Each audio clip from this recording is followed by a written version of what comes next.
again, and welcome to Tips with Andrew. I am Andrew Sapiano. Thank you so much for joining me on this happy Friday.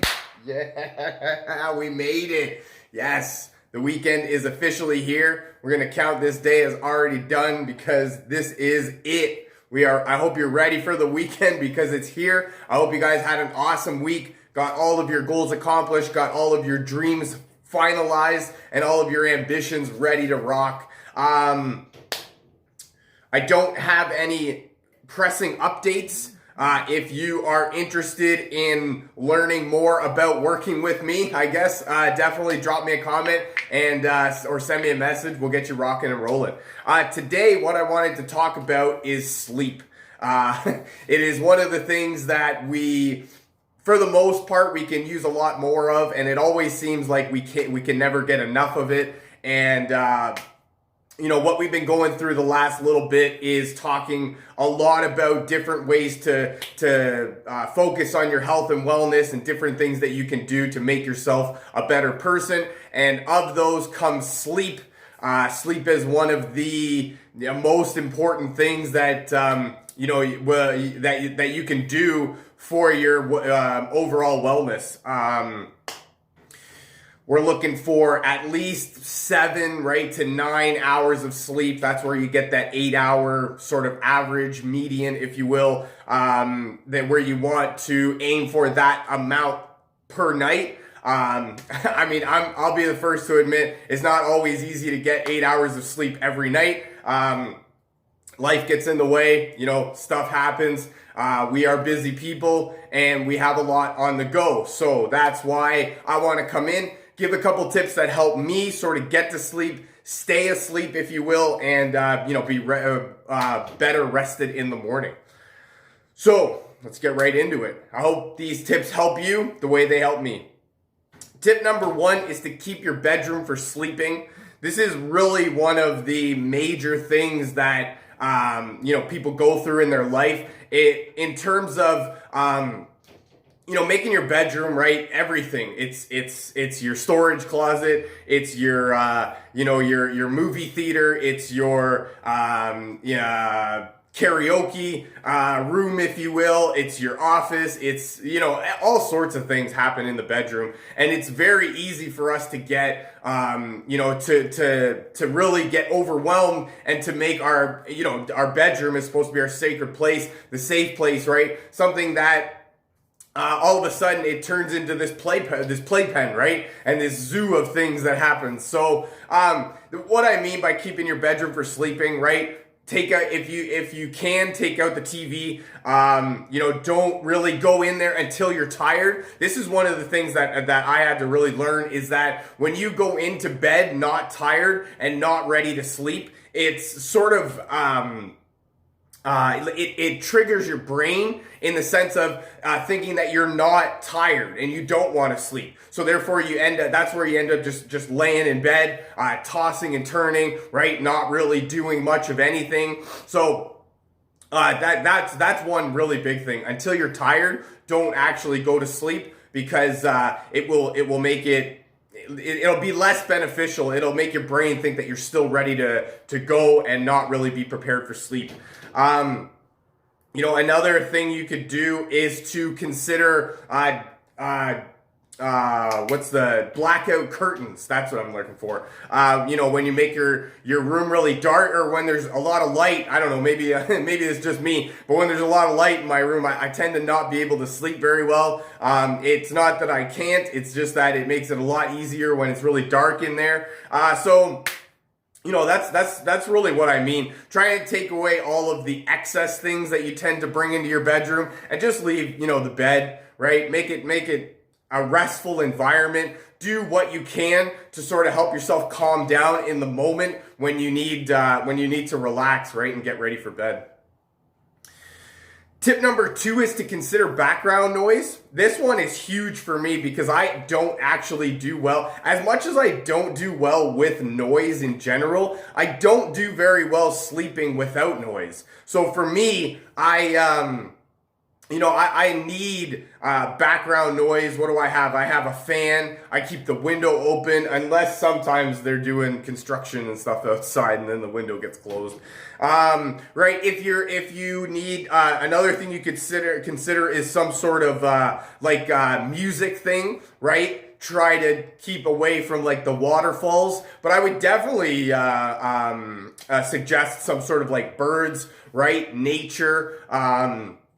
It's whatever sounds make you relaxed, make you feel calm. Definitely do those, right?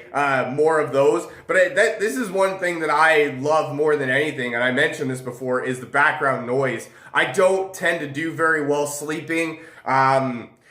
When it's too quiet, I tend to hear more. So that's why I do the background noise, right? I put on a fan, or I listen to a little bit of music, right? Or I have the window open, because that way it drowns out all the, the monotonous sounds, right? The fridge going off, or the closet slamming, or, the chimes going, something like that. The clock ticking is a huge one. That one gets me almost every time. So that's where we're looking at stuff that sort of drowns out that, the everyday noise, that monotonous noise.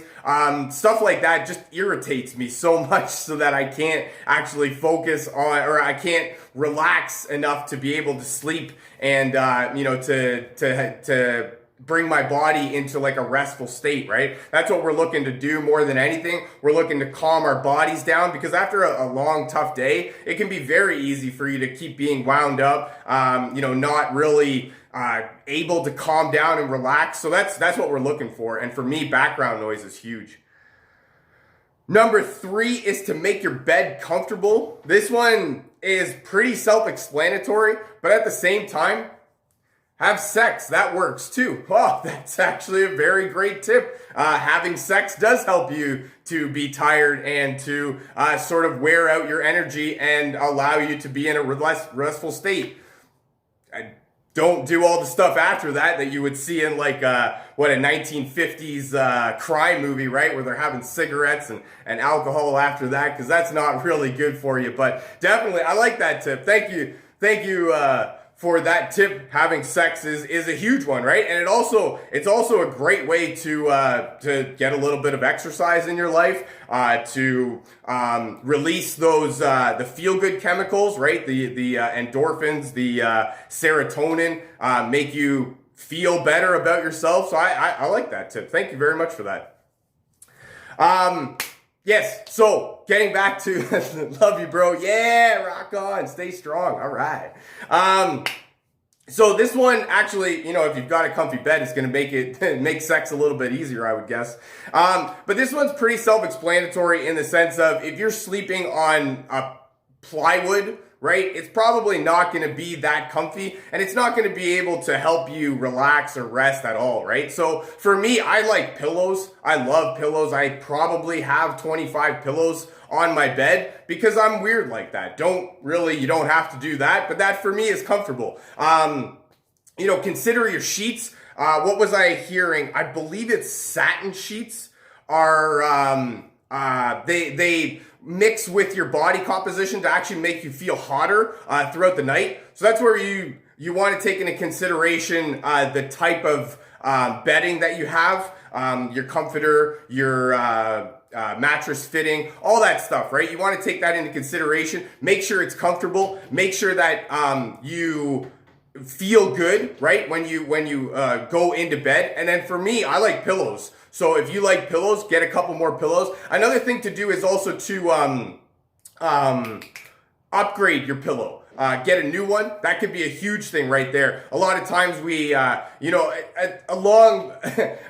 with it not being comfortable or losing its fluffiness, right? If you did any research at all about all of the gunk and garbage that comes out of our body when we sleep and it's laying on our pillow, it will actually disgust you a lot. And so that's why I suggest getting a new pillow. If nothing more than it's probably been a little bit since you got a new pillow. Let's get real here. We got to take inventory of ourselves sometimes. But definitely, a comfortable bed will make it that much easier on you. It's not that you need a comfortable bed to be able to sleep, but it will just make it that much easier on you. what was the thing that I heard? You don't need running shoes to run, right? But it makes it a lot comfier.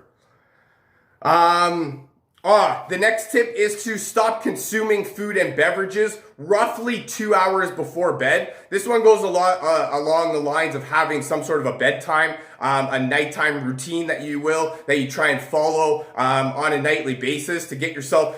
We as people are creatures of habit, so we tend to do the same things over and over. So when you give yourself a bedtime and a nighttime routine, if you will, it makes it that much easier for your body to know at a certain point that you are done with the day, right? You are ready for bed and you're ready to be in a relaxful state.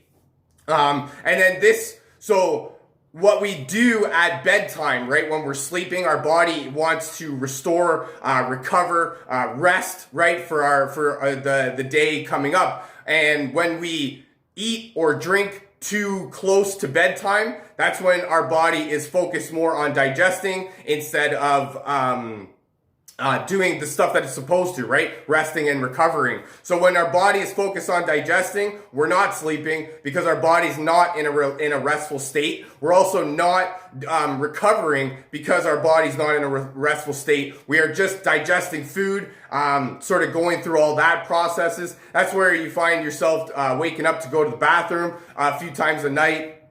Really, and your body also has its own set clock in it, if you will. So it will actually, it knows at what certain point of time that you need to go to the bathroom, right? It takes X amount of period of time for you to digest all your food, to have everything go through that whole process and then, come out the other end, if you will.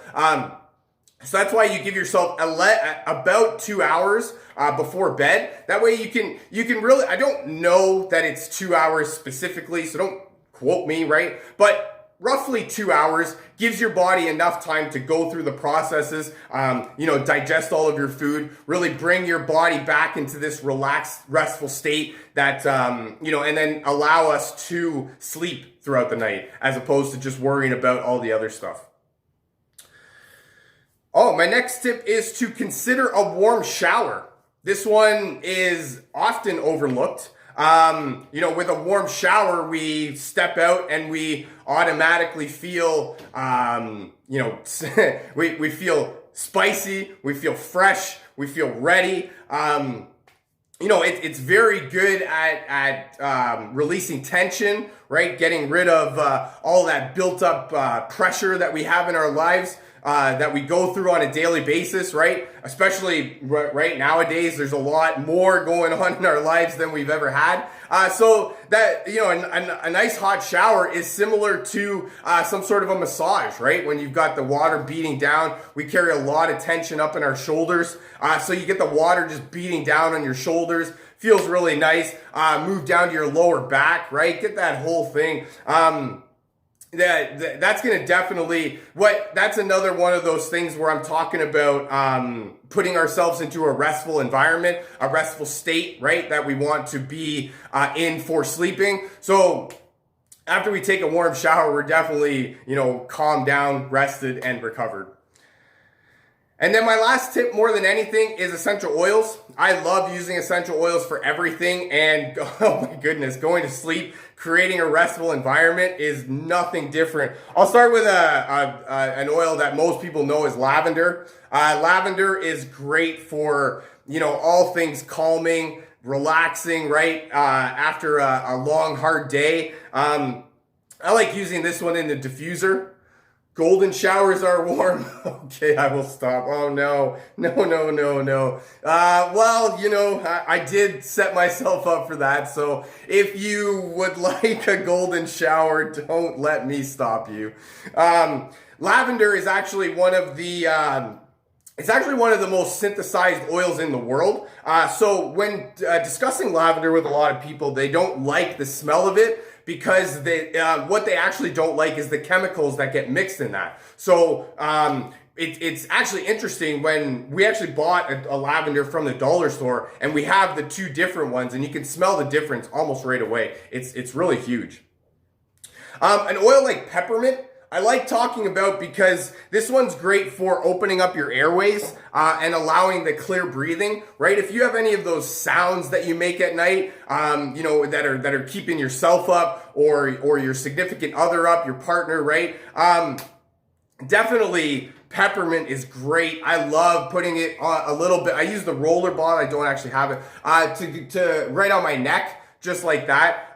Using it in the diffuser is definitely great. I don't suggest putting that on your pillow because it's a hot oil and it may burn your eyes. So just keeping that into consideration. But peppermint's actually great because you would think of it as somewhat of an uplifting oil, right? But it's actually great for promoting clear breathing. And my last one that I have is vetiver. I love using vetiver. This one's it's a woodsy oil, so it's calming, relaxing, right? Grounding. Oh, this one's great for if you need a little bit of grounding after a long, tough day. What Tina and I do actually is we use that one as we put a drop of that on our pillows. Just side note, essential oils at the very base of it are volatile aromatic compounds. So all that means is that it will evaporate quicker than it stains your pillow. So that's why I love using a drop on the pillow, just to create that restful environment, really relax your body, help get rid of the tension, and allow you to sleep throughout the night. That's all I got for you for today. Thank you so much for joining me. My tips for a better sleep: keep your room for sleeping. Consider background noise. Make your bed comfy. As one of my guests mentioned, have sex. Stop consuming food or drink 2 hours before. Consider a warm shower and try essential oils. I promise you, you won't regret it. Feel free to share this with your friends, a family member, perhaps somebody from your team that you feel needs to hear this. If you'd like to learn more about essential oils or how to get your hands on some of this cool stuff that I'm talking about, or how to get early bird access into my weight loss course, definitely drop me a comment, send me a message, and we'll get you rocking and rolling. I hope you guys have a wonderful rest of your Friday and enjoy your weekend. I look very forward to talking to you again. I love you guys. Bye for now.